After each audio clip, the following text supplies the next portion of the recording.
The views expressed in this presentation are expressly those of the presenter and do not reflect the official policy or position of the University of Nevada, Las Vegas, the United States Air Force, Department of Defense, or United States government.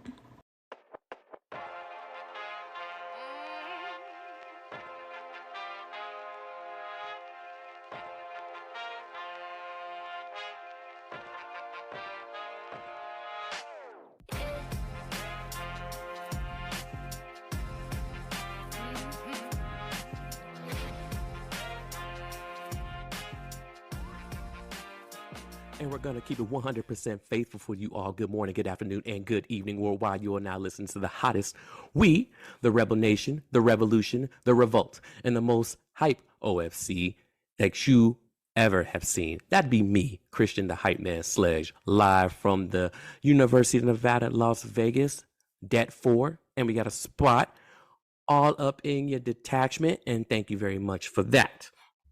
Okay, so today we're gonna get in here. We still got a job, we still got to record, and we still got some work to do. All right. So we're gonna get ahead and I'm gonna go ahead and give you guys a little bit of education on defining yourselves as exceptional versus ordinary people. Okay. Now I might get into some people's feelings right now, right? But hold on tight, buckle up, right? And if the shoe fits, you got to wear it, right? It is what it is. I might be hurting some folks' feelings. Man, you call me ordinary. Oh, I'm different than that. And it's like, hey, it is what it is. So I'm gonna go ahead and give you some education on that so that you can look in the mirror and redefine yourselves, right? And figure out if you need to make some changes in your life. Because there's no growth without change, and there's no change without growth, right? So let's get into it. Let's get it popping a little bit as we break it down a little bit. Okay. So oftentimes, a lot of people, go throughout their lives as ordinary people, right? Ordinary people as in, they live ordinary lives. Here's the standard. I'm hitting the standard, right? I'm meeting it, right? However, they want extraordinary lives. They want extraordinary things to happen to them. They want extraordinary events to occur that just blows their lives out the water, and they live, like I often say, on a higher plane, right? But they live ordinary lives. Okay. Most of these folks who are, especially in Air Force ROTC, or you're, trying to climb up the corporate ladder, you're a supervisor, you're a manager, you guys want more, right? But you're living a regular, ordinary life. You're producing ordinary outputs, which that's a problem, right? Especially if you're expecting an extraordinary outcome. Okay. So I want you guys to keep that in mind as I define this, as I break this down a little bit, right? Ordinary is just regular stuff, right? You know the difference between extraordinary and ordinary? It's one word, right? Okay. I know I previously talked to you guys about putting in, right? Analyzing what you're putting in, because what you put in is what you get out. So ordinary input normally, in most cases, gives you an ordinary output, right? Now, if you put in a little bit extra, sometimes it doesn't have to be a lot. It could just be an extra 15 minutes or something. It could be an extra, amount of something. It could be an extra 5 push-ups for those who are trying to work that, fitness assessment. It could be 5 extra sit-ups, right? When I know your body wants to quit, but you're saying, nope, I gotta put in extra. I've already met the standard, but I'm a revolutionary in the regard that this is a standard and I'm beyond it. So I'm gonna do that extra 5 push-ups and get that extra milestone done. Okay. See, that changes things. What you could have gotten an ordinary score, but you just put in a little extra, and now you're shooing for an extraordinary score. See, The key word there is extra, folks. So I need you guys to get smart on that. And again, look in the mirror, analyze yourselves, and say, am I putting in extra? Am I putting in just ordinary, right? What is the standard? What is the standard for where I'm going? And I'm meeting that standard? Okay, cool. But you know that in your heart of hearts, it shouldn't be good enough. You should be beyond the standard. You should be above average, especially those who are trying to be high level officers, managers, supervisors, leaders of people. Come on now. I expect the people under me to follow the standard. I, as a leader, have to be above it. So why not practice it now? Why not look at the standard now and say, I got to do a little bit more than that. Come on now. I know I can break through that, right? That is you mentally saying, I've got to be extra in order to become extraordinary. Otherwise, you're going to produce an ordinary output in your mind. And in your mind, your body's going to follow your mind. So what I'm saying is, I need y'all to get smart on analyzing yourselves and figuring out what your output is. What are you willing to accept in your lives, right? You've got to dig deep in there. Some people are saying this is good enough, and it's not. And then they get their hearts broken when they find out they didn't make the cut for something, or they were like, oh, I should have, wish I could have, I should have did that extra 5 push-ups. See, that's too late. Right now it's too late, right? You should know what kind of leader you are going to be, what you aspire to be. You should know that leaders should always strive to be above the standard, extraordinary. You're not doing ordinary, it's not enough.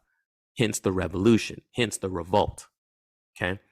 Again, we are on your boat, but we're going to another plane on that boat. We're trying to get beyond it. Okay. Because the standards are not good enough, right? So you should have that in your mind. It's all a mental setting. It's all the setup, right? The setup starts in your mind. Where are you going? What is the standard and how do I get beyond it? How do I break that glass ceiling and say this is not good enough? Okay. So again, no matter what you do. So because people, you're going to ask, you get to a point where you are ordinary, you produce an ordinary result, or you're going to need something from someone, right? And that person who's the approving authority is going to say, well, what's the exception? Because here's the standard. They didn't even meet my standard today, right? Maybe the standard is already an extraordinary metric and you can't reach it because you hadn't done your due diligence here, right? So the person who's the approval authority for your exception to policy might ask the question, what's the exception? Who are we talking about? Is this person ordinary or are they extraordinary? Right? Do they put in a significant amount of input in order for me to give them the output that they're looking for? And very often the answer is no, because we wouldn't even be in this situation in the first place if we had just took a second, looked at the standards and figured out how we're going to get there to the point where we're meeting the standards and then not settle there, exceed them, right? Go beyond them, right? What are we doing in order to make that happen? Are we trying? Or are we just balancing out? Are we just going, are we just riding on the boat? I don't know, right? That's for you guys to analyze. And I know, again, like I said, I know people are pretty hurt by this probably by now. I shed no apologies there, right? I'm just going to be real with you, right? If you want an extraordinary life, you're going to have to do some extraordinary things. You can't expect to live an extraordinary life when you have ordinary inputs, okay? For you ROTC cadets and anybody like them, just going into the military is something extraordinary. You are the 1%. Okay, that's already extraordinary. Just joining is difficult in itself, right? So of course, naturally, these departments, these organizations that are like that are going to up the standards because they want to find out who's the best of the best. We naturally just want that, right? We have a little bit of time to develop you on the way, but at some point, when are you going to develop yourself? When are you going to say, hey, I'm looking at the mirror and the inputs that I'm giving is not good enough. Got to make some sacrifices here so I can get the inputs that I need in there, so I can get the outputs I need out there. So I don't need an exception to policy. I don't need that, right? I'm already beyond. I'm with the revolution. I'm with the revolt, right? I get what they're saying. Let me get up out this bed a little bit early. Let me get some challenge in my life, right? Let me go ahead and get it, because those people who you want to lead in the future, those people you want to save in the future and protect, yeah, they can't do ordinary. Okay, they need something extraordinary. I don't care if you're flying F-16s, doing cyber stuff, logistics. I don't care. It's all extraordinary stuff. People don't do that every single day. So why are you giving an everyday input? Okay, you looking in the mirror again. Okay, I need you to do that. You know, my supervisor, look, I try to come, cadets come to me, people come to me and say, hey, I need an exception. I need this, I need that. And I'm like, okay, I can ask. All right. My supervisor don't play around. Right. My supervisor says, okay, I own the ETP. I own the exception to policy. What's so special about this individual? And I had to break it down. Right. And I would love to be able to say, this is the exception, but I can't. Sometimes I don't have a leg to stand on. Right. So I beg you guys, I encourage you, I challenge you, I want you, please, to go beyond ordinary. Be the exception. Be beyond that. If you act like that mentally and get yourself set up properly, then I promise you won't ever need an exception to policy, because you already operate. That's your baseline. My baseline is to be extraordinary. My output is going to be beyond the standards, because it's not good enough for me to be standard. I got to go beyond it. I got to get there. I got to show everybody. I got to show the people who follow me. I got to show the people who call themselves leading me. I got to show them that they ain't got to worry about me, baby. So that's how I operate every single day. I don't get it right every single day, but for the most part, I do get it right, baby. So I need you guys to do the same thing. I need you to get into the mirror, and I need you to analyze your outputs and everything you do. And say, I'm not going to get it right every single day, but I'm going to try my dangest every day to give out my best, ask for help, get those resources, get all that, do my due diligence, right? And become the exception. I want you guys to think about that. I want you guys to grab that. And I want you guys to challenge yourselves and do that. Okay? 3, 2, 1, let's go. Good evening, everybody, all around the world. We are back again. We are back again. It has been a while, but we are still up in here. We are still breathing. Go ahead and do this. Take a deep breath in and take a deep breath out. See, if you're able to do that, then you are listening to the hottest Air Force ROTC podcast out there to date. Go ahead, take your right hand, make it two, put your two fingers together. All right, go on your left wrist and go ahead and feel for a pulse. Again, if you got something, you are alive, you need to go ahead and thank God, thank your divinity, or thank the universe that you are still here breathing air and doing all the good things. Yes, you got challenges, but who cares? You're actually here getting the challenges. All right. You will make it. You will do the thing. All right. So you obviously know me, Christian the Hype Man Sledge, Captain United States Air Force, all that cool stuff. But of course, this show is nothing without the crew. So I'm going to let the crew do what they do best. So Arroyo's out. We got Travis Stevens in for her today. And then we got General out, and we have Ballesteros sitting in for her. So crew, you guys are clear for the overhead pass south. Winds are southeast, 004 knots. You guys are clear for the overhead pass, runway 004. All right, so go ahead and start. IFF, starting with Cadet Warborough. Let me know attack, let's go. Woo, woo. All right, let's go. Alive and well. And where is Wade? Where is Wade? Where is Wade? He was muted, but we here. Yeah, buddy. Okay, cool. Later on, we might have some folks coming through the overpass as well, but right now that is the crew for the day. But let's not forget who's leading in the control tower in the engine room. There's this whole thing. We got Tanya Madrano, Joselle Santana, Felicia Ricafort. We got Natalie Dudek, Robert Cooper, Esteban Canelas, and Vicky Lou out here. And we all can't forget the main man, Min Tran, who's been putting all this together. So shout out to him. Then we thank him. All right. We got Wade still hanging in the airspace. What is on your mind, good sir? How's it going, Camp Sledge? Good to be back. It's been a little. We've been idle for a little bit on the podcast, so it's good to get some new info out there to record a few sessions. And as the podcast is kind of transitioning into this new segment where we're finally figuring out how we do things, who we are, what we're doing. We're going out. If you're listening to this episode now, you may or may not have listened to an interview that we recorded with previous Step 4 alumni, Lieutenants Alexander London and Dennis Mitchell. And we've got a lot more in store. We've always got something cooking. So there will be plenty more of those. We'll get to hear from a lot of our alumni. We'll get to hear from some different guests. And we'll leave them as a surprise now. We'll see what it turns out to be. But I think we've got some good stuff cooking.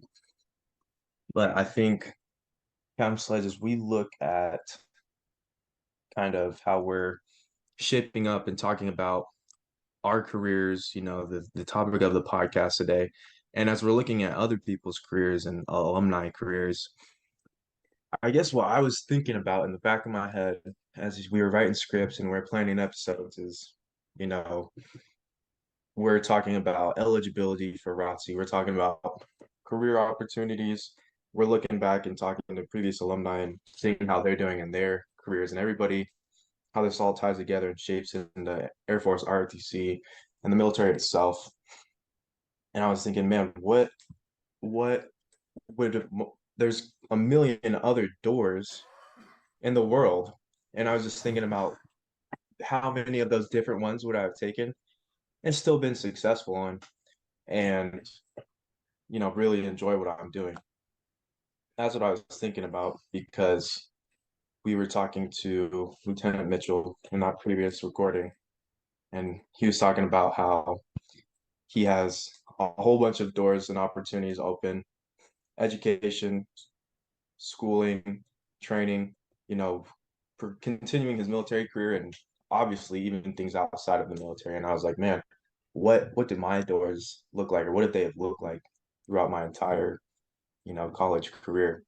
And there's quite a bit of few things, if I wasn't doing the ROTC thing, I know I would have been 100% satisfied doing whatever else I wanted because those doors are just so abundant and open for everybody. There's no end all be all. I think that whatever you end up doing in life, you have to define what success means for you.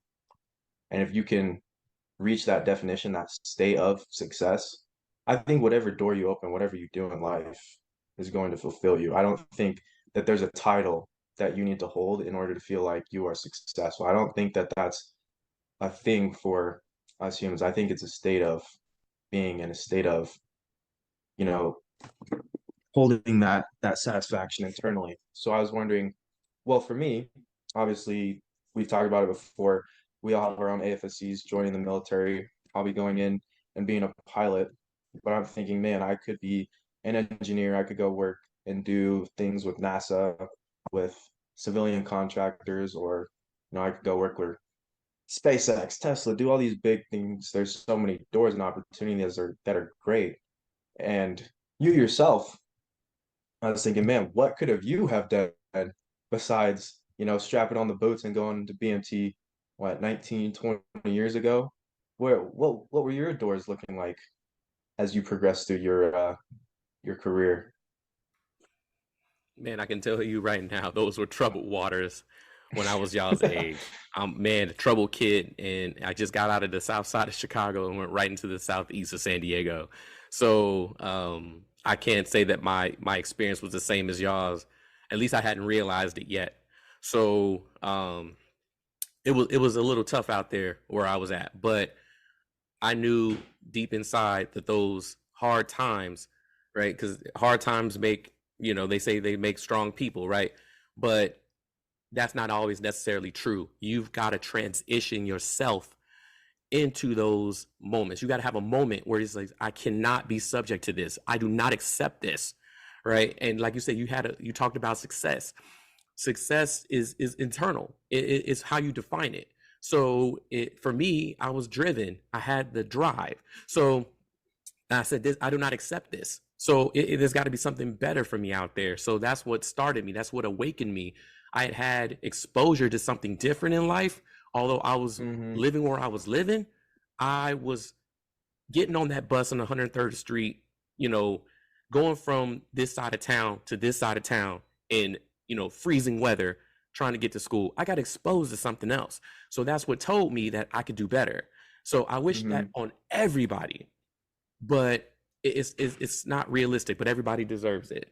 So what I'm trying to tell them is, what I'm trying to tell everybody is, success is how you define it. And just because you're going through hard times doesn't mean you have to accept it. You can make something of it and change your trajectory so that you can define what your success is and find those doors, because y'all got doors, but that's because y'all were exposed to something different.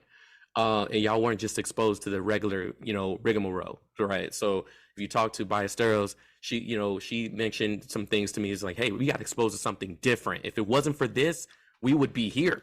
So I was like, I agree with that. So for everybody out there who's doing their thing, just because you're going through hard times doesn't mean you have to accept it. You can always change your trajectory by changing what you're exposed to, as long as it burns deep down inside you that you desire change. Does that make sense? Absolutely. Oh yeah.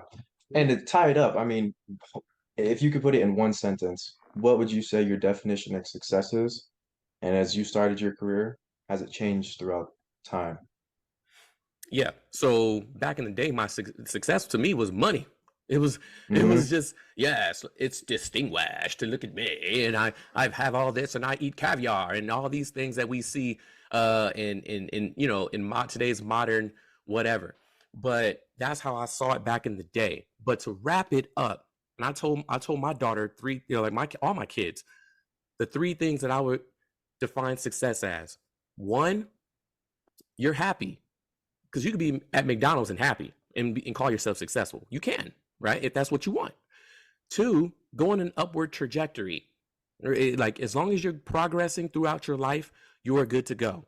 And the last thing is to make sure that you're giving back and giving somebody else the same, a different exposure. If you're able to give that different exposure to somebody else so they can climb on your shoulders, making you obsolete, you got it. You done it. You're obsolete, but somebody's standing on your shoulders, and the reason why they can ask bigger questions is because they're standing on you.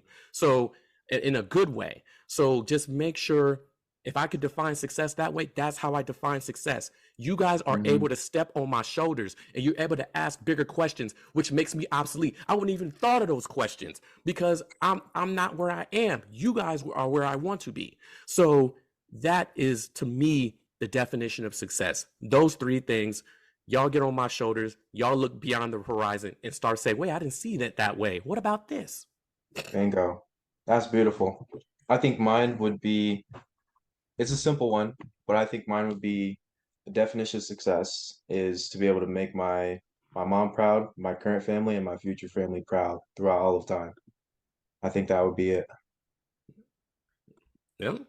And there's a lot of things that can get you there. So that's why I say definition of success is not absolute in what you do. Yep. You just went to two people and they got completely different answers. I love it. They're both right. So cool. With that being said, we good. So Ballesteros, take us home, please. Alrighty, now we're going to be transitioning to cruise news. We haven't had cruise news in a bit because, with the holidays, the weeks being off, so on and so forth. But we're back. So once we come back from our transition statement with Cadet Ricafort, we'll be coming back with cruise news. Thanks for tuning in on the show today. Hang tight while we transition into our next segment. Hello, everybody. We're back with cruise news. Again, we haven't had this in a while, so I'm pretty excited, itching to talk to you guys about some Wait, things I found online. wait. Before you do this, hold on. Let me borrow this for a second. Canales, can you hear me? Can you hear me? I know he's not here, but I know he's like the God guy. I'm gonna pray to him for a second.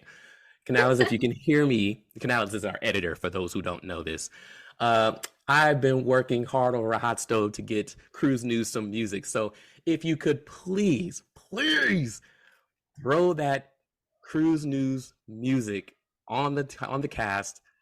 I'm gonna give you a countdown. 5, 4, 3, 2, 1. Hit it. All right. You got it. All right, our very first segment of this cruise news is actually about the Air Force Academy.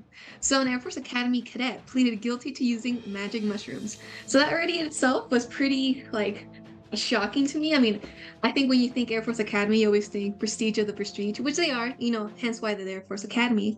But that stuff like this still happens over there, right?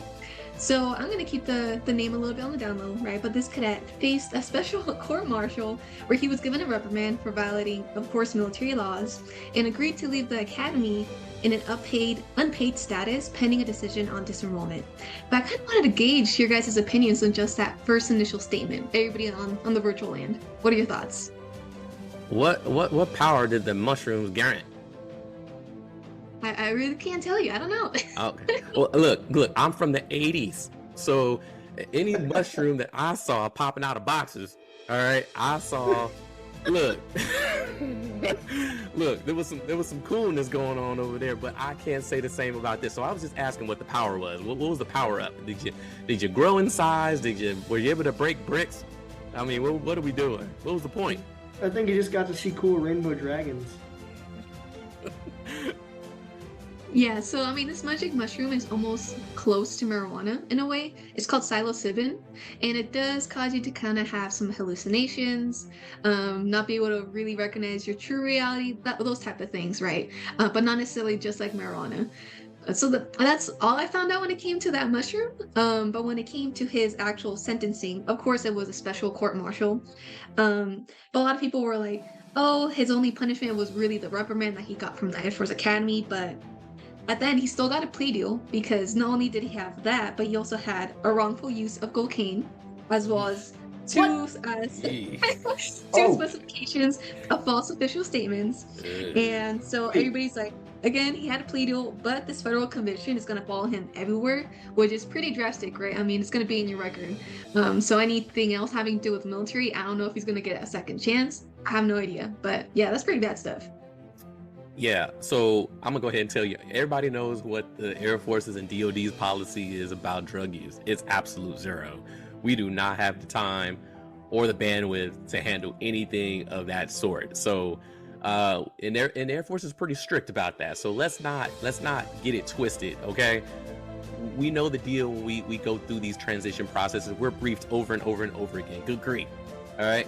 So, but people manage to do it for whatever reason, right? And I'm not there to judge them. We're not there to judge them, right? But you guys need to have the education to know that the Air Force does not play around with this stuff. You guys got to keep it straight. So even though whatever effects of that mushroom was, whether he got gigantism, breaking bricks, running super high, okay, or just hallucinating, that court martial was real. I don't know. I don't care what you take. I don't care what you take it, all right, to make you try and make that disappear. It's not happening, all right? Also, I don't know if I said this, but guys, feel free to unmute yourself because we want this to be an actual, good conversation, good discussion while I'm talking. Don't be afraid to cut me off. I'm here for you guys' opinions. But yeah, so I mean, if you guys don't know, there's only 10 states currently that do not allow marijuana / drug use, which is Indiana, Wisconsin, Tennessee, North Carolina, South Carolina, Idaho, Wyoming, Nebraska, Kansas, and Texas. So I mean, if you think about all the other 40 states, that's pretty big, right? That people are allowing, or states are allowing these type of things. But this actually brings us back to a different topic, right? Well, the military has zero tolerance for, all these type of drugs like ecstasy, heroin, etc., etc. Recruits in some service branches have received waivers for a lot of these things, and it's growing in popularity. So the Air Force only anticipated 50 cases this year, through this new pilot program where they're actually able to give people waivers when they tested positive for THC, and they actually ended up granting 156 or 165 waivers in comparison to only the 50 that they anticipated this year. So my question to you guys is the DoD ready for the drug legalize? Like with all these things changing, does it have to be a culture change? Like what are you guys' thoughts? No, I don't know. I don't think so at all. I don't know. My opinion might be jaded, but I think that the military will never be a place for drug use, even if it is legal in every state, right? Because then it would be federally legal, and we do fall underneath the federal government. But I think due to the nature of military operations and what we're responsible for, I really don't ever think it's going to be a, okay, you guys can use it thing. I think having waivers for, because it is, to your point, because it is such a cultural, I don't want to say statement, but because it is something that's relevant in today's society, and especially, taking people from high school who've probably been exposed to these things, granting waivers for, a one-time slip up, I think is okay. And I think the military will kind of get and stay to that point. And I think that's a good place to draw the line, because, hey, if it's hard to quit. If it's something you did before, okay, we can address that, give you a real stern talking to, but allow you to stay in the force as long as you're, being helpful and being productive. But I don't ever think it'll come to a point where it's something that we just straight up allow, again, due to what we're responsible for, and what we are responsible to the American people for. We have to have a higher moral standard. And if that means that you don't get to take any sort of drug, whether it be THC or anything else, I don't think it'll be allowed. That's just my thoughts, though. But I don't know. I think a lot of things have changed, for better or for worse recently. So we'll just have to see. But that's my thoughts. There was a time when that was before these rules dropped, right? And usually, I think it was about at least when my TI was telling me, it might be before this, but and correct me if I'm wrong, but around the Vietnam era, when the laws hadn't dropped yet, so everything was everything. But literally, they experienced planes that are malfunctioning and crashing and left and right and everything. Well, nowadays, you guys know what happens when a plane crashes, right? What's the first thing they do right after? You guys know? Interview everyone, the maintainers, go check those maintenance logs. Yeah, that too. And then what about the people? Drug test. Yeah, there you go. That's the first thing they do. There's a reason why that happens. All right. So because back then, when all these planes were crashing and everything else like that, they drug tested everybody and saw a lot of different THC type products. So as a result, they dropped the DoD laws and said, hey, no, we can't do this. So we've been like that ever since, and combating some of those things like that. But there's a little background story on why these things are actually happening. So will we let up on that? It's like Cadet Walbro said, man, that's debatable, right? I don't think people are ready to let that happen. Like civilians, you can do that all day long. You're good. But higher standard, that's like asking a cop if you want to offer them some weed and they're not undercover or whatever. So, yeah. I was like, we're supposed to be a higher standard. So I agree. Yeah, Air Force, we can't even get over beards right now. So I think no kidding, man. We can't even different kinds of substances. That's a different ball game. We're still in the what is Pop Warner? That's like MLB right there. Yeah, we just got parts in our head. Like, but in order for that to change, like it's not something, because a lot of different branches, they can change their own dress and regulations. They can change like some of their different policies, but when it comes to like a topic like that, that's a UCMJ regulated thing, and that means that's a even bigger scale, and I don't think it happens anytime soon. I think it has a potential to happen for marijuana, but that's it. Yeah, that's pretty much like, it. Sidebar, this reminds me of the movie. I don't know if you guys ever saw it, called Flight. It was made like in 2012, but it was that one pilot that drank like heavily and ended up flying like a plane upside down type of deal. But I'm like, yeah, they're like that with with alcohol, and I don't imagine it being like easier with drugs. That's my thoughts. Denzel was a little crazy. That's a Yeah. little out of hand. You ever watch that one, Cam Sledge? Yeah, I've seen that one. That's why they have a 12-hour bottle to throttle, at least in the Air Force. Uh-huh. Uh-huh. That's a thing. Something like that. No, it's a thing. They'll tell you. But in the civilian world, I'm not sure. I think it might be 8 hours, but I It's It's can't. 8 yeah, hours. yes, sir. It's Yeah, eight. yeah. Okay, so yeah, the Air Force, 12 hours, bottle to throttle. They'll tell you real quick. So yeah, there's Well, that. now to transition us to actually a whole different topic, and this is not about drugs or alcohol. This is actually about a new program that started off, and it's actually called Ask an MTI.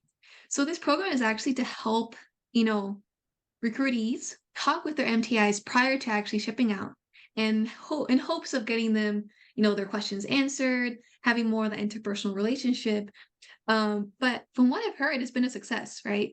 They can ask them questions about what lies ahead of them, ranging from what food is served and how can they prepare physically before shipping out. And again, this was started out in 2021 as like a grassroots efforts, but within the last few months, it's grown to all 25 recruiting squadrons across the country. So that's huge. In regards to like the actual process itself, the video call begins with a 30-minute window where recruiters can be briefed on the latest updates, changes to boot camp, etc.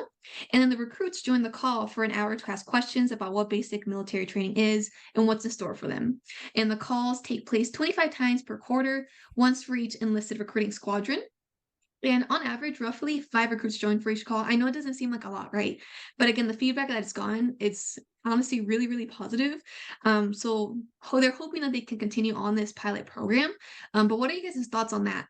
This new, these new things that the Air Force is trying to do in order to have their people feel more prepared and more listened to, actually. Oh man. Okay. Couple things come to mind when I see this. Okay. First of all, I think of calling Miss Cleo. You guys remember the Miss Cleo when you weren't sure about your future. You call 1-800 or whatever. And you guys ever heard that? You guys know what I'm talking about? Or am I I'm dating too young for myself? that, sir. You I know guys what know you're what I'm talking talking about, about? Captain Sledge. Am I dating myself, London? You know what A I'm talking little, about. I know what you're talking about. You're calling me now for your bumbleclot reading. Like, you guys know what I'm talking about? Oh my God. Okay, you guys got to look that up. Cadet Dudek, I know you're here. Take a note. Have everybody look up Miss Cleo, and you guys know what I'm talking about. It's like a helpline. It's like a psychic helpline. Okay, that's what I first thought when I Oh my. got that. Bumbleclot. Okay. Second, what are the questions that are being asked? Like, because for me, I'm gonna tell you what questions I'm gonna ask. Okay, what are you gonna call me when I don't do something right? What words are you gonna use to hurt my feelings? Okay, because I need to know that now so I can create a mental resiliency. And although I'm only 170 pounds, when you call me a fatty McFat, then I'm like, then I'm okay, right? Because I need to know what's coming. Okay, because I'm not worried about doing no push-ups. I'm worried about getting my feelings hurt. So those are the questions that I am asking. All right, to these TIs who are trying to open up. So I got some mental resiliency, and I don't go in the chow hall crying. That's what's on my mind right now when it comes to that. I think Captain Sledge brings up a really good point. I think that it's a really good idea, but to a point, right? Obviously, if it's just questions like, hey, what food can I expect to eat? Or what things should I bring? Like, that's okay. Like, those are things that are going to prepare you to go.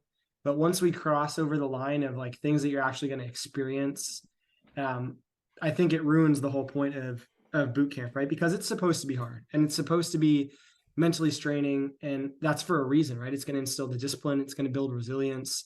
And if you know those things going in, then I don't think there's any point of having boot camp anymore, because you're going to lose the attributes that they're trying to instill in you, right? And yeah, it sucks that we have to get yelled at and all those things that evidently make the experience less enjoyable, but it's the byproduct of those experiences that are the reason boot camp exists. So I think it's a great idea, but I think there has to be a clear definition of where the line's drawn.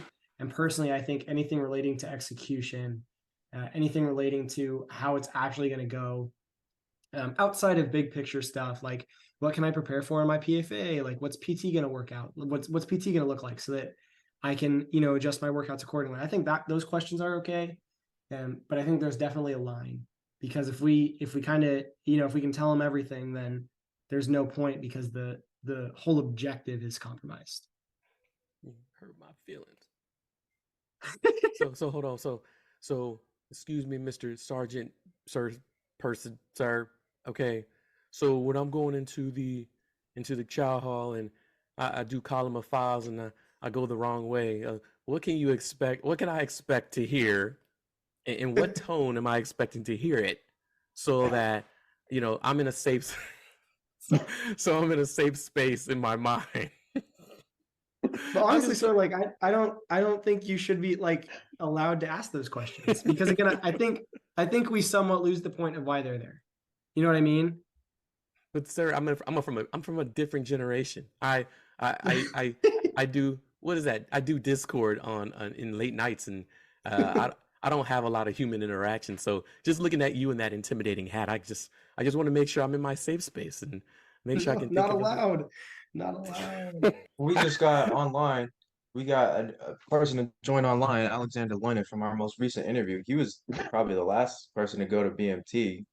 So I wonder what he's thinking. Yeah, what would you ask? Right, about What 10 would you years ask your ago, TI? man. What would you ask your TI, given that you went to BMT, probably in the the prime Yeah, areas? What would you ask him? Hi, I don't even know. I'm Like, I'm Technical Sergeant Smith. I'm gonna be your TI. Is there any questions? You look pretty diesel. Is there any questions you got for me right now? I'd be like, I'm good. I'm gonna keep my head down. Do what you tell me to do and go through. Open color. Good answer. Yeah. Good. I'm good. Good man. Good man. You don't have any questions? Good. We'll see you on the other side. I'm gonna keep. I'm it on moving, the man. yeah. I'm on the do only as much as needed to get the job done train. Like BMT and basic training has been getting done for how many years? Hundreds of years. Without it, it's just another 76. bell. Yeah, it's just another more bells and whistles on top. Yeah. How many get out of jail free cards do I get? You get a whole How many deck. timeout cards do I get? They give you a deck of cards when you walk in the door. It's all just different things you can use for when you're in trouble. You got a yellow card. You got a crying card. No, Get out even of push-ups. Hey, you know what they got? They got skip card. So like somebody tries to do open ranks inspection. TI gets on you. You just pull out that Uno skip card. Skip me.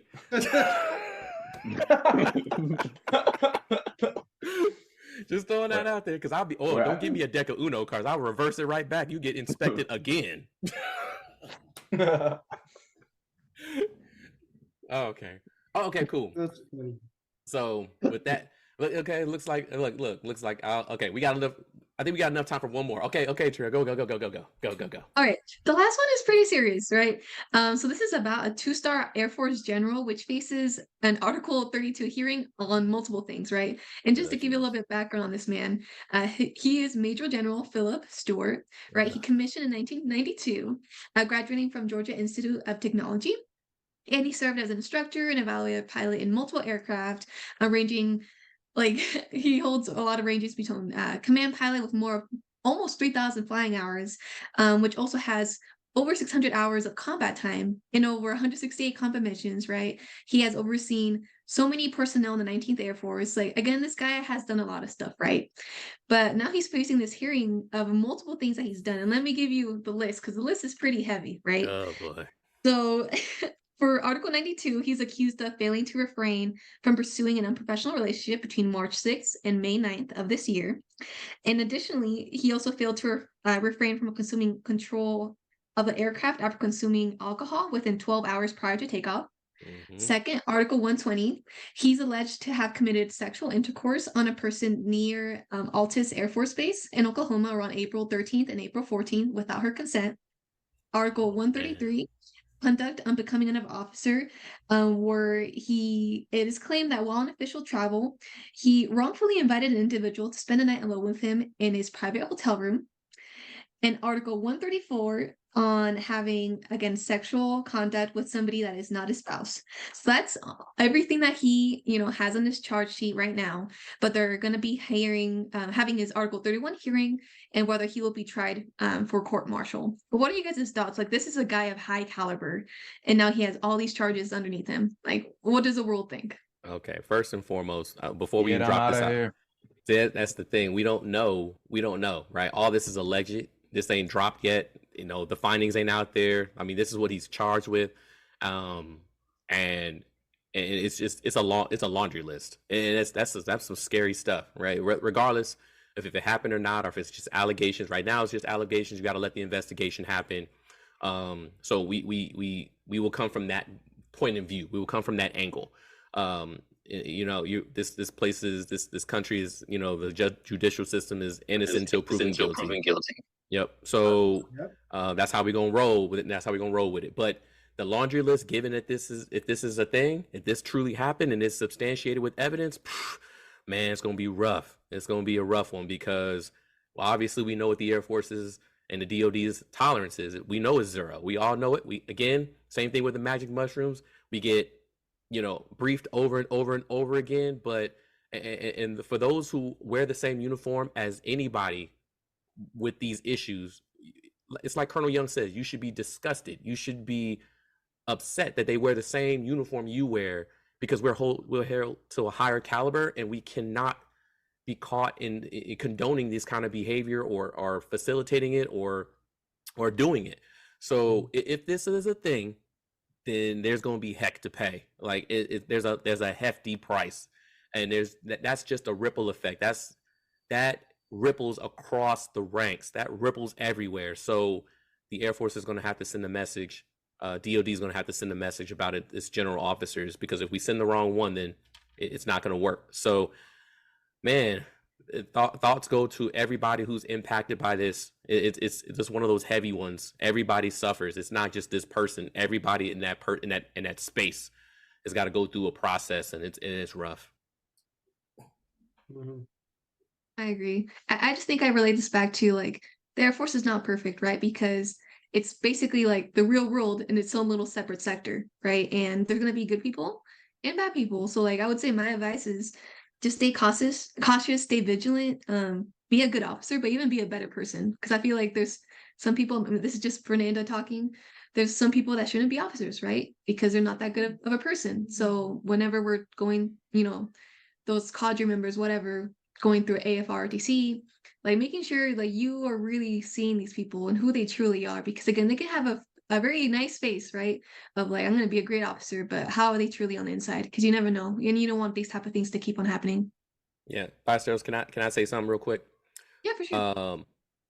2-star general. How many years you think they've probably been in? 2-star. Give me a guess. Oh, y'all, give me a guess. Yeah, I would say that's fair, right? You have 20 for full burn colonel, and then you got the stars. So what I'm getting at is 35. Let's go Cadet Walbro. 35 years. Somebody knew. It's 31 years. 30, sir. 30? Yeah, 31. I just did the math. 31. Okay. Somebody knew. So it kind of reflects on what you said, Ballesteros, that not all people should be officers. Where do we find that information out? Probably in the commissioning source, right? Somebody knew something. And it hides, but eventually it does come out if this is a thing. And I'm not just talking about this individual. I'm talking about a multitude of individuals, whether you racist, sexist, whatever the case may be. Somebody knows. There's no way. You can't hide that.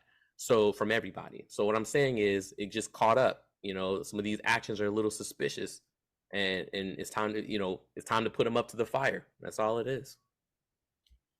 100%. Mhm. Yeah. Cool. Well, guys, we're running short now. Dudek is making us go, which is good. So coming up next, after we come back, will be Cadet Stevens for a segment of Q&A from the GMCAs. So we'll be right back, guys. You are listening to Hypercast. Here comes the next segment. Alrighty, y'all, we are back with Cadet Stevens. As we have said, he's going to have a segment of Q&As from the GMCA. So, Cadet Stevens, it's your time now. All right. Good afternoon or morning or evening, y'all. This is Cadet Stevens, your Vice GMCA, filling in for Cadet Arroyo, your full GMCA. Hope you all have had a wonderful Veterans Day. Basically, we as your GMCAs, we're always, keeping our ears to the ground, always trying to look out for you guys, and always trying to see what knowledge that we can get, from our POC and from our cadre to see how we can make, your lives easier.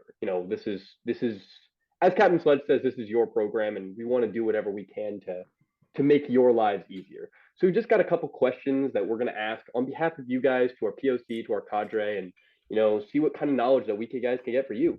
So really our first question, and again, anyone is free to answer, please. I'm open to any answers from all of you.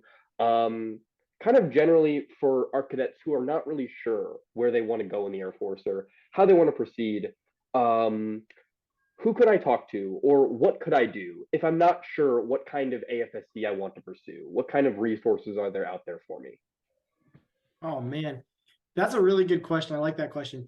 And Captain Sledge, he has the AFDOC, and all the cadre have the AFDOC, which is a really cool list of all the jobs, all the Air Force officer jobs in the Air Force.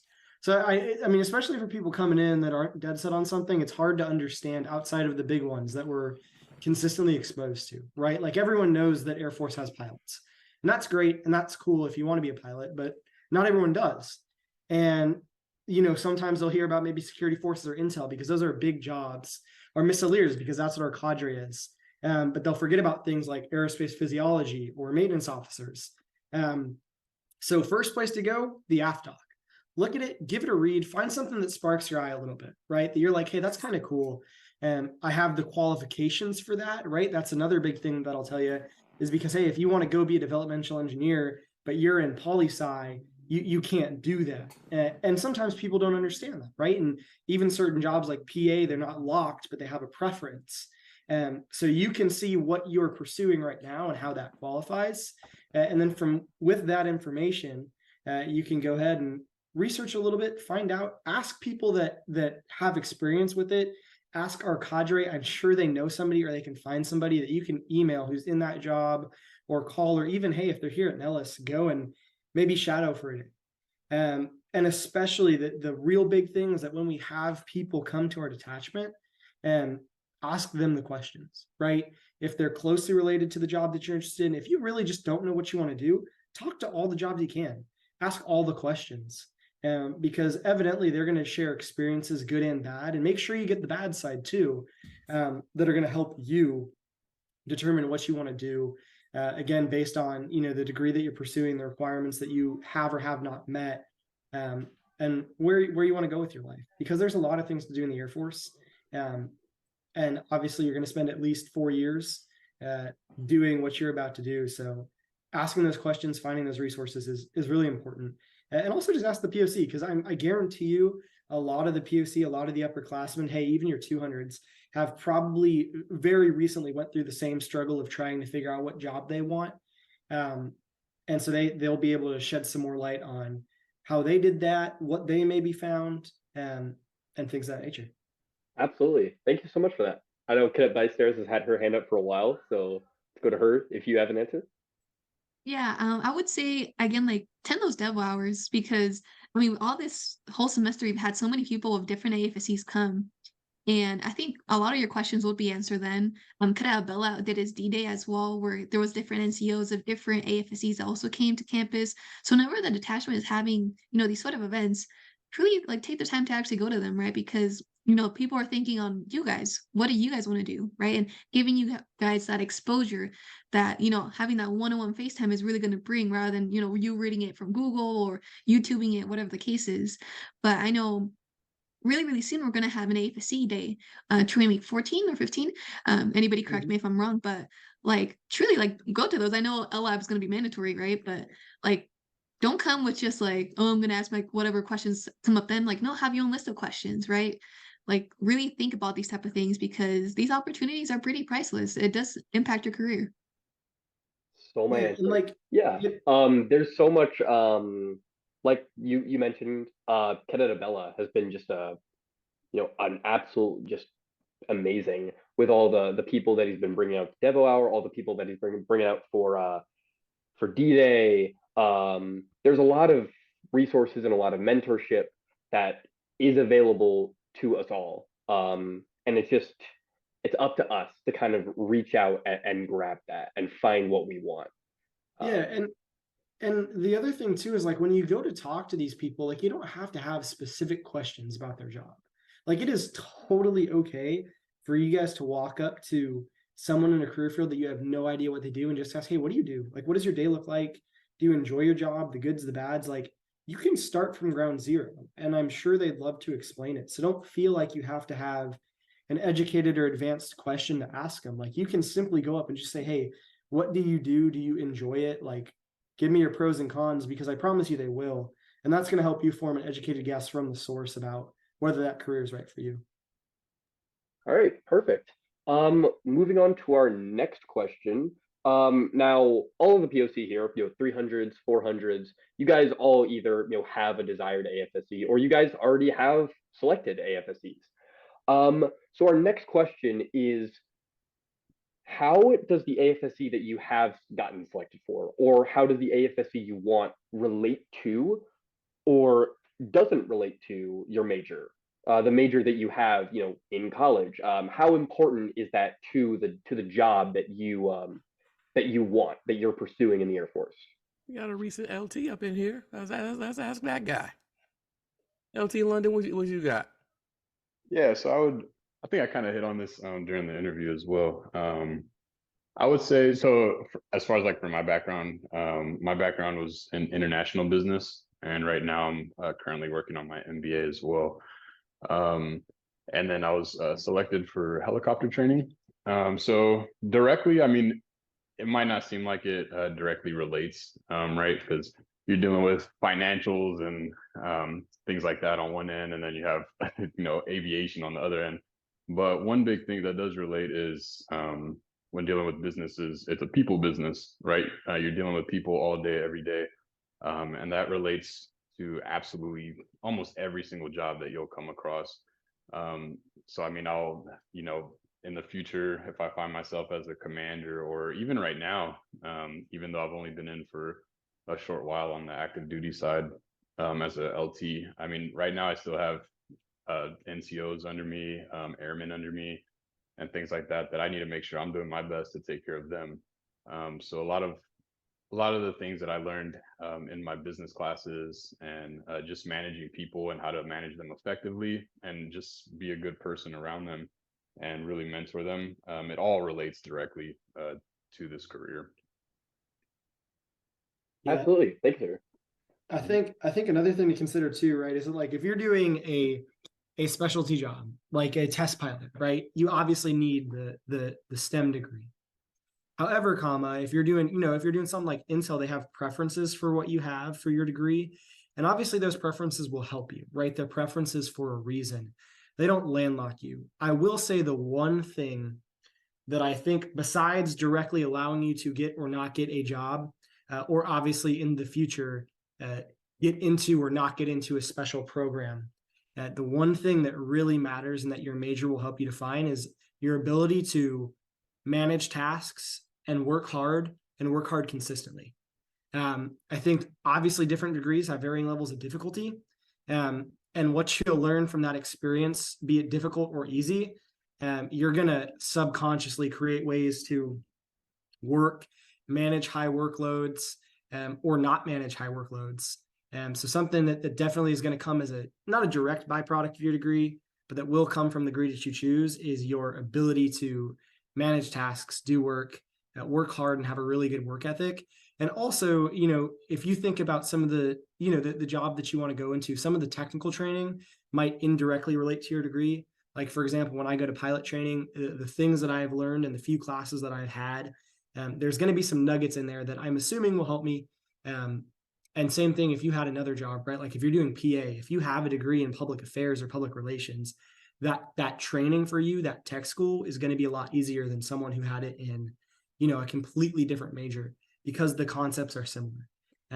So that's definitely something to look out for. I think the only thing I would add, and I would almost say play it as devil's advocate, right? Like for me, my major does relate to my AFSC because I'm going to be an engineer, right? So that correlates. So of course, do your research with whatever AFSC. When you get into that, you're making sure you have the prereqs to actually get into that AFSC, right? But as of late, I think I've heard many GMC be like, oh, I want to change my major to psychology because I'm going to have the best GPA. And, I want to be as ready as possible for the PSP board, right? And I think you guys are really thinking about it for like the right now Mhm. moment, not really the future Yes. moments. And I'm like, okay, I get it. But also think about, what do you want to do after the Air Force? Because the Air Force is not going to be your entire life, right? Either you're going to do 4 years or 5 years or 6 years, whatever the case is. A lot of guys don't, or girls, don't make it to 20 years.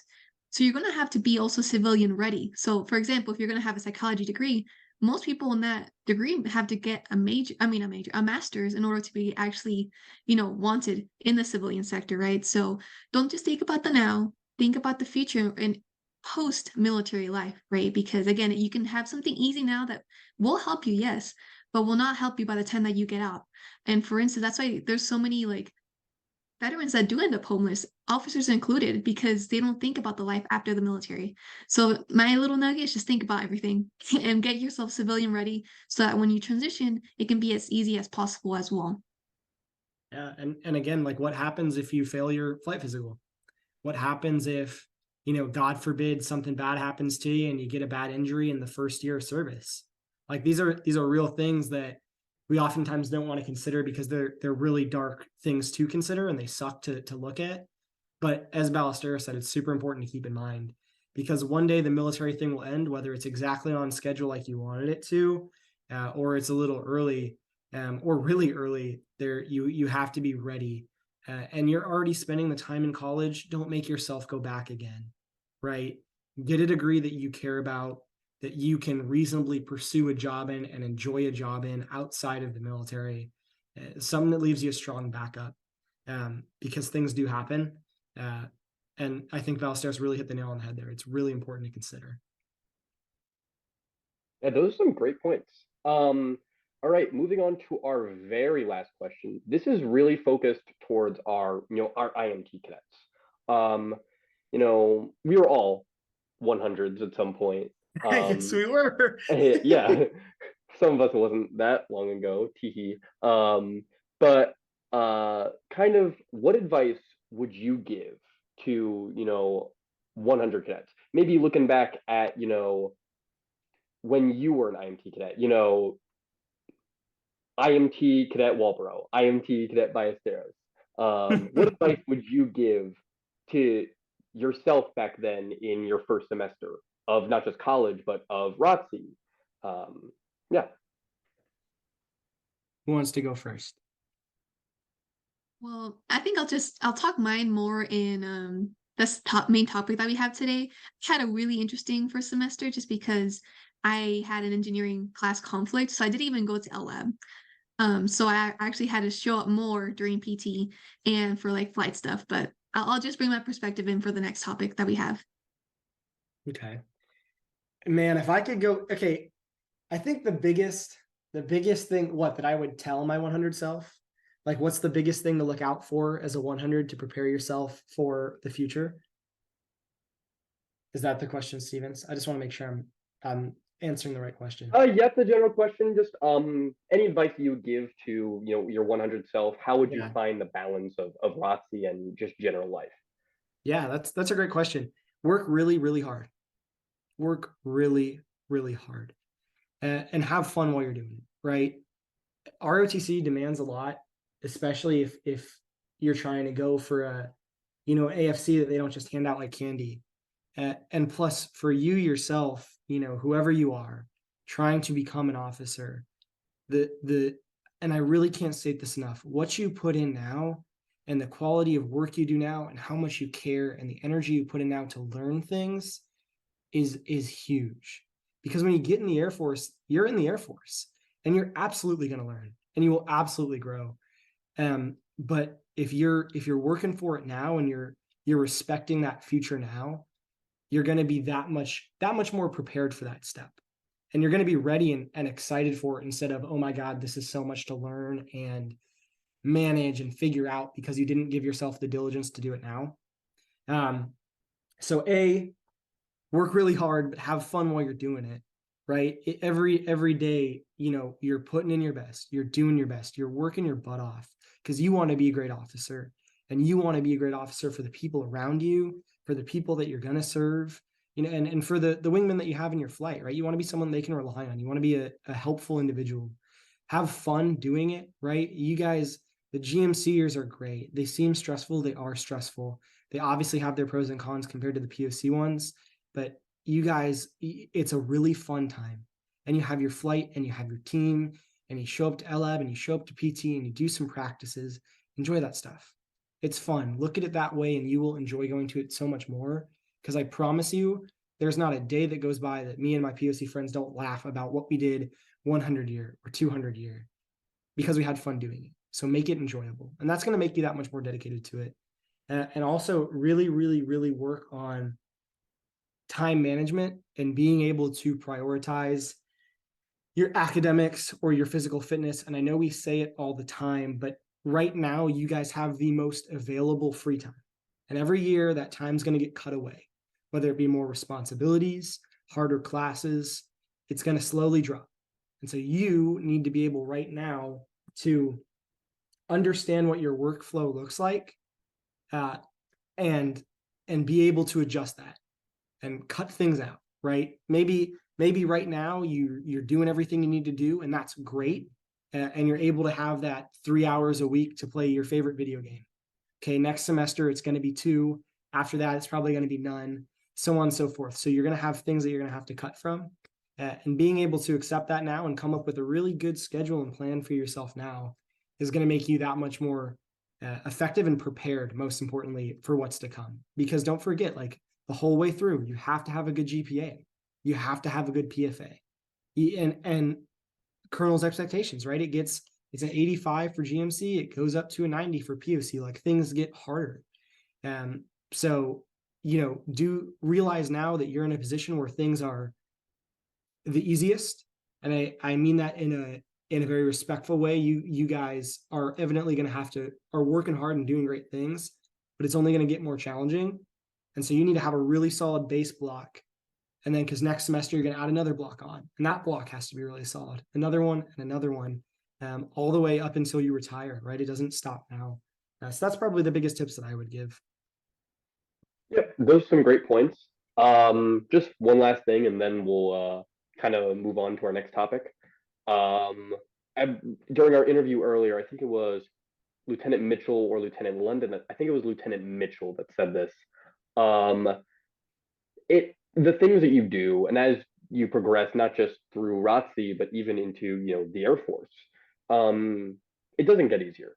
Going from a 100 to a 200, and though obviously I'm not at that stage yet, going from a 200 to 300 and a 300 to 400, it doesn't get easier. It gets harder, but you get better at managing it.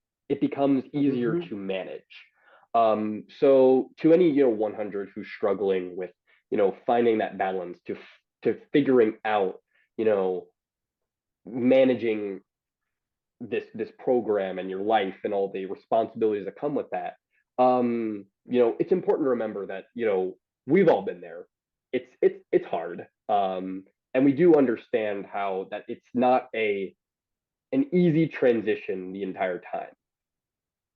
And it's important to remember that even though it is hard now, and yes, the stuff that you will be doing will be harder, but you're going to get better at managing it. You're going to get better at what you actually do. So that's important to just keep in mind as you progress through, as you graduate from becoming a 100 to a 200 and so on and so forth. That's all the questions that we have from our GMC cadets. Thank you for all of your valuable answers to your knowledge. I believe next is going to be our main topic, led by Cadet Ballesteros. Yeah, so we're going to be transitioning to, again, a little transition segment.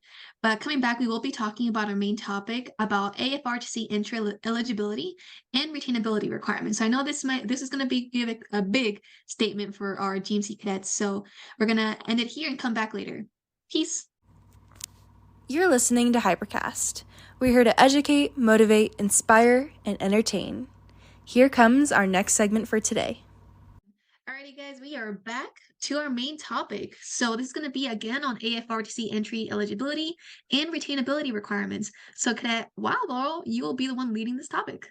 Nice. All right. So obviously, with the downward spin of the fall semester, being evident, and obviously a lot of new 150s and people looking forward toward joining us next fall. A hot topic to ask and a great question to ask is, well, what do I need to be eligible and really get started and spun up in the program? So we're going to go ahead and ask some of these questions.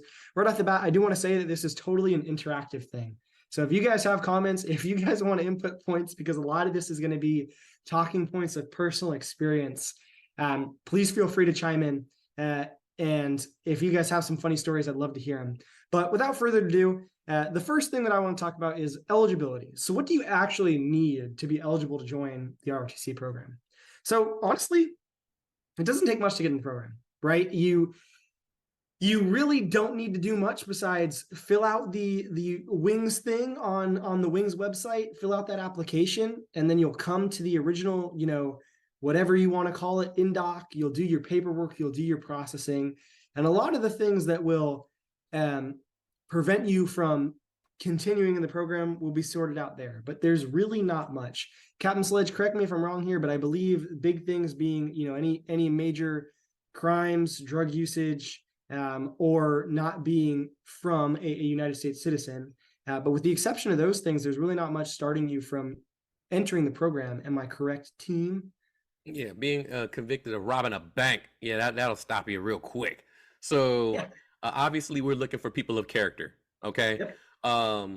One of my mentors said it best, that we chase people of character. Right. That's how we do it, not the other way around. Right. So the point is, you come in with a good attitude, you know how to present yourself, you want something, you know what you want, you don't know quite what you want, but you know that it's here and you're willing to do the things. It's attitude. A lot of it is attitude. Of course, there's their milestones and other areas. The biggest thing you want to do is hit up that UNLV Air Force ROTC website, or if you're not interested in UNLV, you can hit up the Air Force ROTC website in general, and all the general requirements are right there. That's where it starts. Now, you all cadets, you guys know the things between the lines, and that's what I want you guys to harp on. Those things between the lines that are that in between those crevices of, you need to be a U.S. citizen, and you can be of a different country if blank. You guys know that information, so I want you guys to really harp on, man, I didn't know that. I wish I knew that, right? So that we can get these 150s and everybody else, these 250s, spun up pretty doggone quickly. But yes, you're 100% correct. Awesome. Yeah. So on that note, does anybody have any interesting stories about them actually being eligible to join the program, whether it be nationality or past? If not, we'll press along. But I'm curious if you guys have any insight on anything. I would say my biggest topic is yes, there's the AFRTC main requirements and whatever that you do on Wings, but also think about how every single detachment has a different detachment commander, and all of them have different entrance requirements as well. I'm just gonna bring it back to Det 4 history, right? Colonel Jewell, if you did not pass your orientation at PFA, he did not let you in the program. And then we got, Colonel Williams, who said, yeah, you guys are able to be in the program, you just have to be ready for PSP. And Colonel Young has followed that system as well. It's just a little bit early where he cuts it off, right? But really, if you can, do some research on your detachment commanders, because some of their requirements will be different, because it's up to their discretion. And that just brings it back to prepare prior to actually getting ready for college, get that fitness up, because most of the time that's someone that's a little bit more heavily debated, right? And I would say also just really look at your class schedule. I'm going to bring it back to what I said about having a class conflict. So this is when I was talking with Colonel Williams, our previous detachment commander, and he let me have a pass for LAP, right? But only because I did JROTC for 4 years. So he gave me that exemption, but while still giving me the LAP credit. So really, if you can, communicate with those detachment commanders, because some are actually willing to have those exceptions for you, but only if you have something to give. I guess that makes sense, because again, everybody has different situations. You just have to communicate that up. Yeah, that's great insight. Thank you.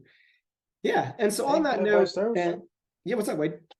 I had another point, but dang, 4 years of JROTC, that is a lot of ROTC for you. What is that, 5 years in total this year, and then in high school 4? It's 9 years of ROTC. Thank you for thank you for your service. Your extended service. Indeed. I don't have a story about any enrollment problems, but I do have a pretty funny one.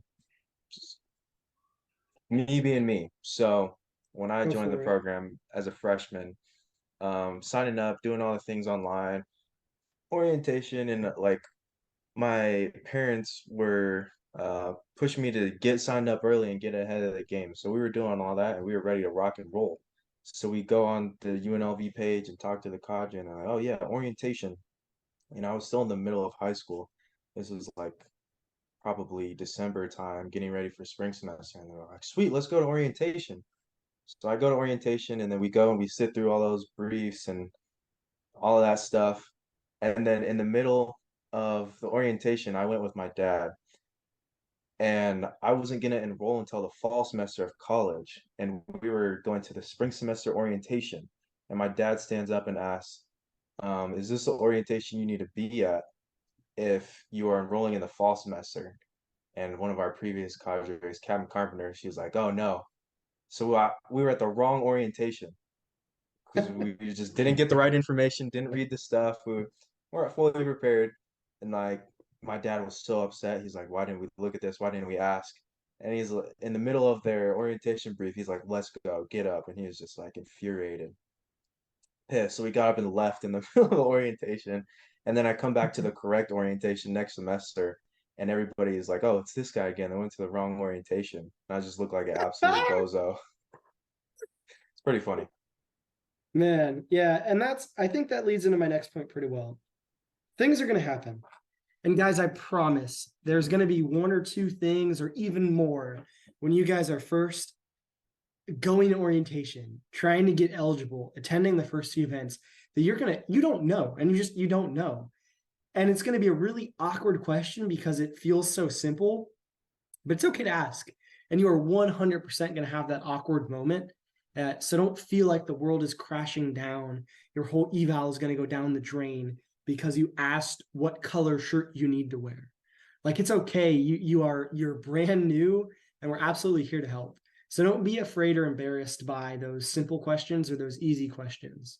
And when those things do happen, because evidently they will, don't let your whole world crumple. Don't beat yourself up too hard about it because it's part of the game and it's going to happen naturally. I promise you'll bounce back in due time. So don't let it eat you alive. With that, as Captain Sledge said earlier, you guys will also be doing an interview around your eligibility time. And that's kind of the final, along with your paperwork, go, no-go decision. That is the test of, are you a good person? That is the test of character, as Captain Sledge alluded to earlier. So when you walk in there, be there early, early, not too early. Get there early, right? Hold yourself accountable and be a person of high moral character. Display your best self. You can't really prepare for the interview in terms of questions. You don't know what they're going to ask you, but just be you, right? And be the best version of you. Be true to who you are. They don't try to fake it because they'll see right through that. But show up there with a smile on your face, fire in your heart, and desire to get going and get involved in what's going on, and just present yourself in a good light, because that will be your interview. And I promise that'll stick with you for quite a long time. And doing it well is super important. As far as going into the program, this is something that's a little definitely detachment specific, right? The way Det 4 does things is going to be completely different than the way Det, whatever has done things. So we're going to talk on the Det 4 perspective here. Again, if anybody has some notes, please chime in.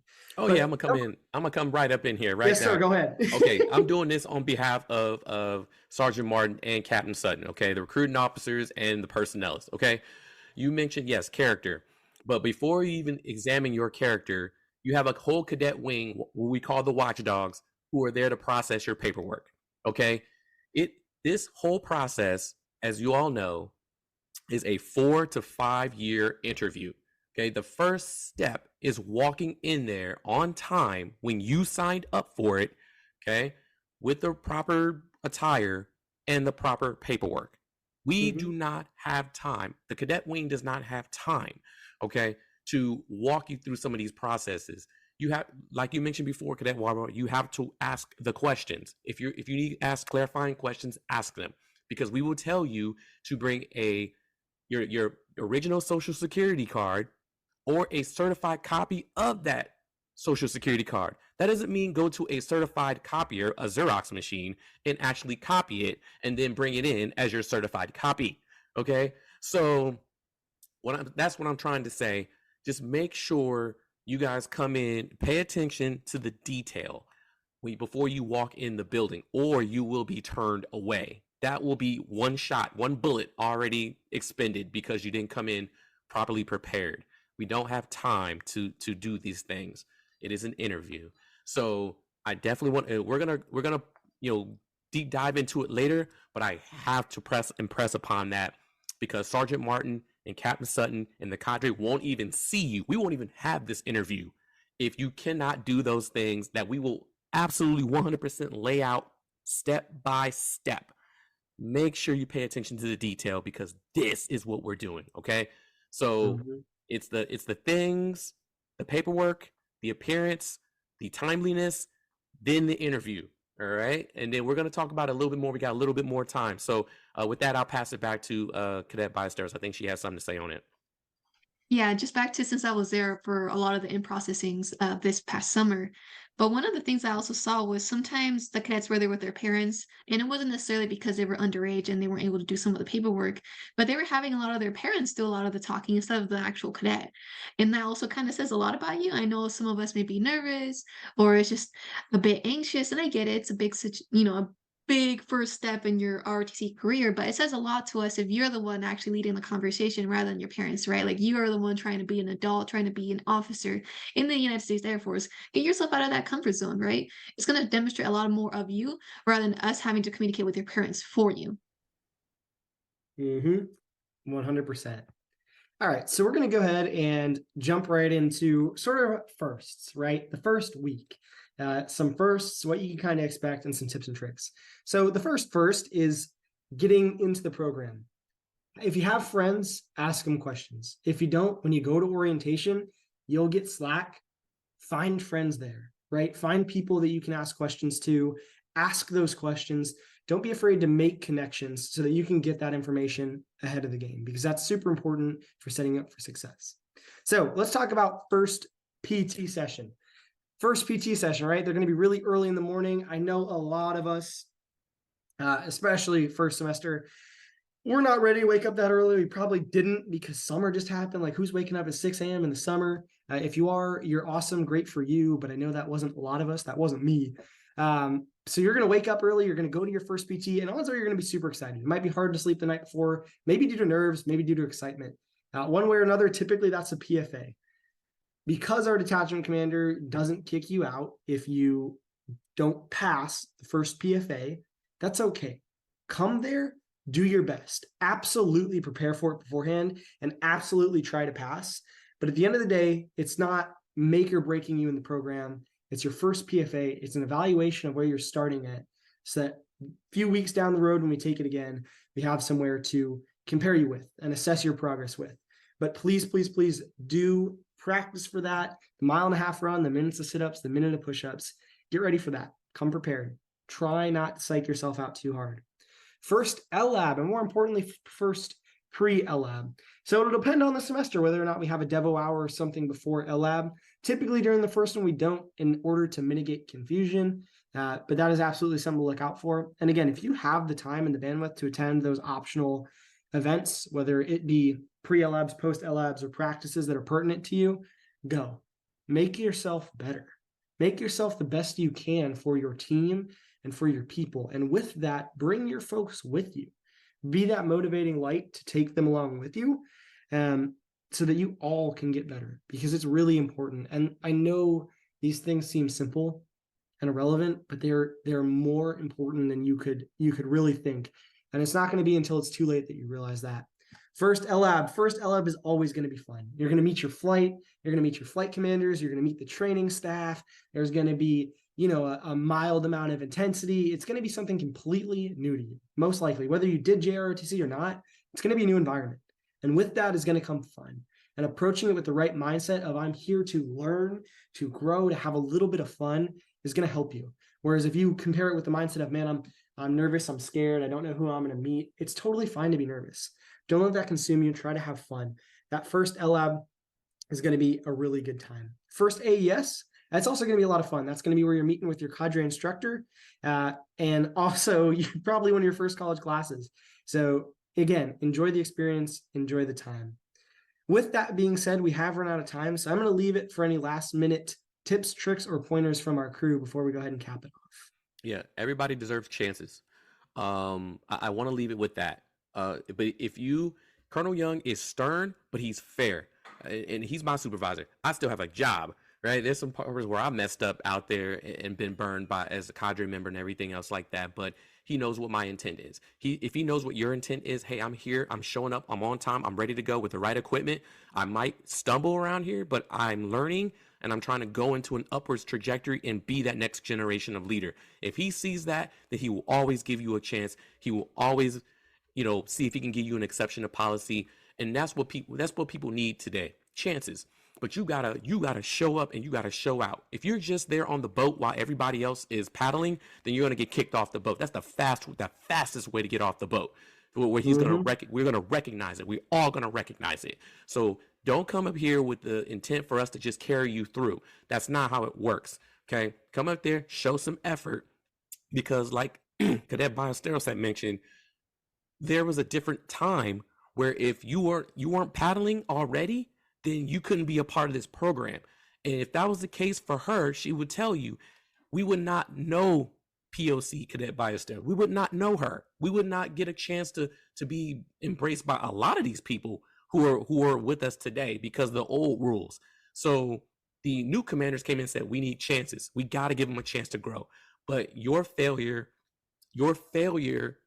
or your potential failure not to pedal when we're pedaling and climb when we're climbing, that's the quickest way to get you kicked out of this program, because we're going to ask ourselves the question, what is this person doing here? Why are they here?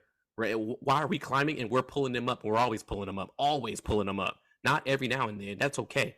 Always pulling them up. So with these criteria, get this, absorb it, understand it, look at yourself in the mirror and say, am I willing to do this? Am I willing to try and fail, but try back and learn something and get it right the next time?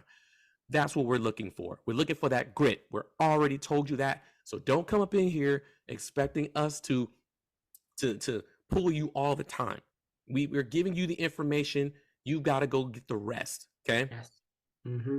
Yeah. And on that note, and to wrap up the segment, the biggest two pieces of advice and the biggest thing that we as a team want you guys to pull away: work hard and care.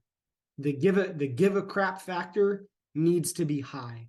That is so important, and that is something that is consistently evaluated from day one. And your work ethic, your want to go and do it, and your care to go and do it are the most important tools that you can bring with you starting the program.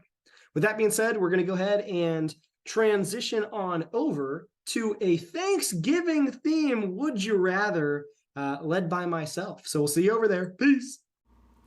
You are listening to Hypercast. Here comes the next segment. Sup, y'all? We are back, and now we're gonna be starting an icebreaker led by Cadet Walbro. And this is Thanksgiving thing. Thanksgiving is coming, so we're pretty excited. Off to you, Walbro. All right. So as we said, we're gonna be doing some Thanksgiving Would You Rathers. I'm gonna go around the table. I'm gonna ask some questions to some of the folks in the audience, and we're gonna see how they think and feel about certain topics. Up first, we got Lieutenant London. If you guys don't know Lieutenant London, he is a chunk of meat. This man is muscly. He's big. He's got to get a lot of calories in there to sustain that body of his. So this question's for you, sir. Would you rather eat an entire turkey by yourself or eat all the Thanksgiving stuffing by yourself? Which one are you going for? First of all, I appreciate that intro, player. Yes, sir. I would definitely say I'm probably eat the bird. Okay. Yeah, it's all just right. The dirty easiest, bird. man. Yeah, I can't imagine a stomach full of potatoes and casseroles. That's fair. That's true. Yeah. All right. He's going with the turkey. He's going to be taking a real nice nap, won't you? You might be out for a whole day. Yeah, I'm gonna be out for a whole Get the semester, protein to player. fuel the big diesel. There we go. All right. Let's move right on along to the next one then. All right. Kelt Wade, I feel like you might be torn by this question. Would you rather have a Thanksgiving meal without your favorite dish, but everything else, or have a meal made up of only your favorite Thanksgiving dish? So if your favorite dish is mashed potatoes, it's only mashed potatoes. Like, that's it. You got a table full of mashed potatoes. Which one are we going for? Well, for me, Thanksgiving is I don't really do the traditional thing, or me and my family we don't do turkey because nobody in my family likes turkey. Okay. We do prime rib. So my favorite thing on Thanksgiving is prime rib. And you had Okay. better believe that I will throw down several plates of prime rib and be completely satisfied. There Like you you go. no, I don't even need potatoes, no bread, I don't even need a drink. All right. I'll throw it down with the au jus sauce that comes with it. Yo, you All nasty. right. It's guggling. He said, "Guggle, take it down." There you go. Thank you. That was a good one. All right. So Cadet Wade's going in there with entirely prime rib, nothing else. I mean, not even water. He's just prime rib only. He's going to use the steak If you cook it juice right, to- you don't need Yeah, nothing. buddy. You cook Clean it 'em right, out. Yeah, buddy. All right. Okay, Captain Sledge, obviously being a father of many, Mm. many children, and having to do Thanksgiving for said family, this is going to be a really good question for you, sir. Mm. Would you rather cook the Thanksgiving meal or clean up all the dishes by yourself? So I gotta cook. I gotta cook everything by myself. You either got to cook everything by yourself or clean up all the dishes by yourself. Oh, I'm on dish duty. I'm on dish duty for sure. I'm on dish duty. Okay, so one thing that the Air Force has taught me throughout the 19 years plus that I've been in is how to contract. So I wouldn't even be cooking it.